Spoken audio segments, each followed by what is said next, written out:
tidak ada kewajiban mutlak. Ketika seorang pemimpin itu tidak taat kepada Allah dan taat kepada Rasul, maka lepaslah kewajiban kaum muslimin untuk taat kepadanya.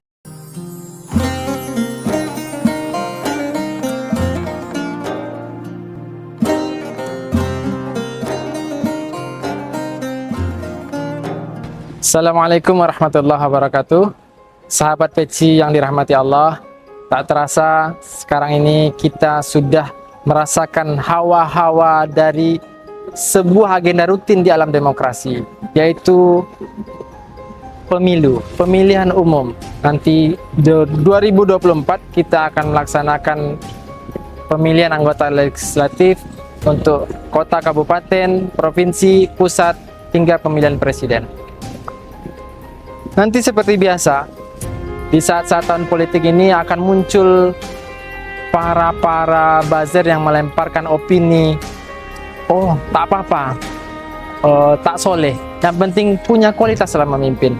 Tak apa-apa ahli maksiat, tapi punya kapasitas dalam memimpin.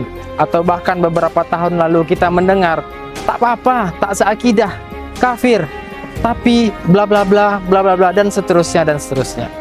Sahabat peci yang dirahmati Allah, menyikapi hal ini ada dua perkara yang bisa menjadi sorotan kita. Pertama, seperti apa kriteria pemimpin dalam Islam?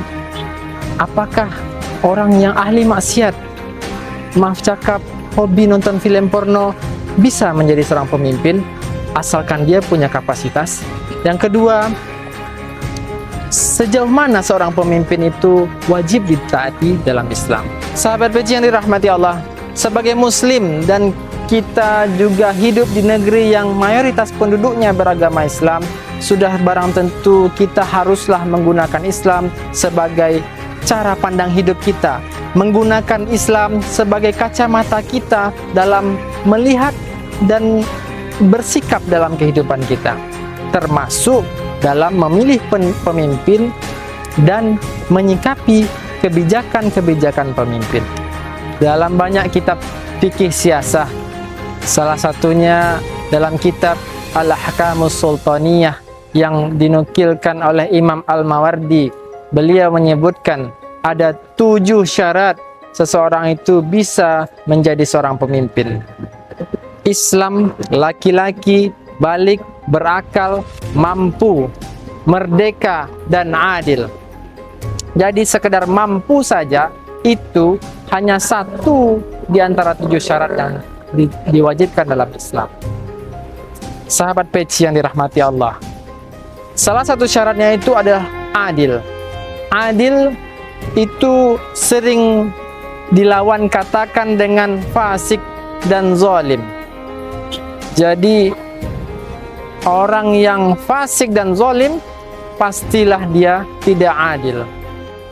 Allah berfirman dalam surah Al-Maidah ayat 45 dan 47, Ista'idz billah, man lam yahkum bima anzalallah faulaika humul fasiqun wa man lam yahkum bima anzalallah faulaika humuz zalimun. Barang siapa yang berhukum tidak dengan hukum Allah, maka ia adalah orang yang fasik. Barang siapa yang berhukum tidak dengan hukum Allah, maka ia adalah orang yang zalim. Jadi apabila kita melihat saat ini ada calon-calon pemimpin secara kasat mata baik, ramah, santun, cerdas, punya kapasitas, tapi ia enggan untuk menerima hukum Allah, maka ia termasuk orang-orang yang fasik dan orang-orang yang zalim. Kenapa? Karena orang-orang yang fasik Allah sudah menyebutkan dalam surah Al-Maidah ayat 45 dan 47 tadi, mereka adalah orang-orang yang enggan, tidak mau berhukum dengan hukum Allah. Karena sesungguhnya adil itu hanya akan ada ketika syariat Islam ditegakkan. Sahabat peci yang dirahmati Allah, perihal yang kedua, sejauh mana seorang pemimpin itu wajib ditaati? Allah surah berfirman dalam surat An-Nisa ayat 59. Ista'idz billah, ya ayyuhalladzina amanu ati'ullaha wa ati'ur rasul wa ulil amri minkum. Wahai orang-orang yang beriman, taatilah Allah dan taatilah Rasul dan pemimpin-pemimpin di antara kalian. Ayat ini banyak orang-orang sekuler yang menafsirkan bahwa kewajiban untuk taat kepada pemimpin itu adalah kewajiban yang mutlak. Padahal ulama-ulama mufassirin terdahulu, termasuk Imam Ibnu Katsir, sudah menjelaskan dalam kitabnya bahwasanya syarat untuk taat kepada pemimpin itu berlaku dalam keadaan tertentu. Apa keadaannya? Adalah ketika pemimpin tersebut taat kepada Allah, taat kepada Rasulnya. Jadi ada kata ati'u di depan kata Allah dan ada kata ati'u di depan kata Rasul, tapi tidak ada kata ati'u di depan kata ulil amri. Jadi tidak ada kewajiban mutlak.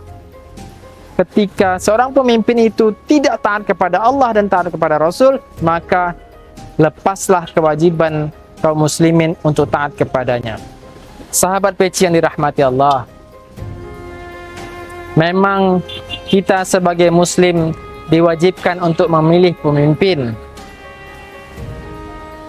Bahkan Nabi sendiri memerintahkan kepada kita, jika 2 atau 3 di antara kita pergi safar, hendak perjalanan keluar kota dan segalanya, itu hendaklah memilih salah satu di antara 3 tersebut menjadi pemimpinnya, apalagi dalam hal bernegara. Tapi sebagai muslim ternyata tidak hanya memilih sosok pemimpin saja, tapi kita berkewajiban untuk menegakkan sebuah institusi yang menerapkan syariat Islam secara utuh, Al-Khilafah Islamiyah, yang menerapkan hukum Islam dari hal-hal yang kecil hingga hal-hal yang besar. Tidak hanya perkara nikah atau waris, tapi juga perkara sholat dan seterusnya, pendidikan, hukum, hudud dan seterusnya. Dan itu hukumnya fardu kifayah. Tidak ada perbedaan pendapat di antara para ulama hukum menegakkan sebuah institusi Islam tersebut. Hukumnya tidak lain dan tidak bukan adalah fardu kifayah. Karena adil, sejahtera, keadilan hakiki dan kesejahteraan hakiki itu hanya bisa diwujudkan dengan Islam. Sahabat peci yang dirahmati Allah, mungkin itu saja yang dapat saya sampaikan. Jika ada yang benar, maka itu datangnya dari Allah. Jika ada yang salah, maka itu datangnya dari diri saya sendiri. Billahi taufik wal hidayah. Afwan minkum. Wassalamualaikum warahmatullahi wabarakatuh.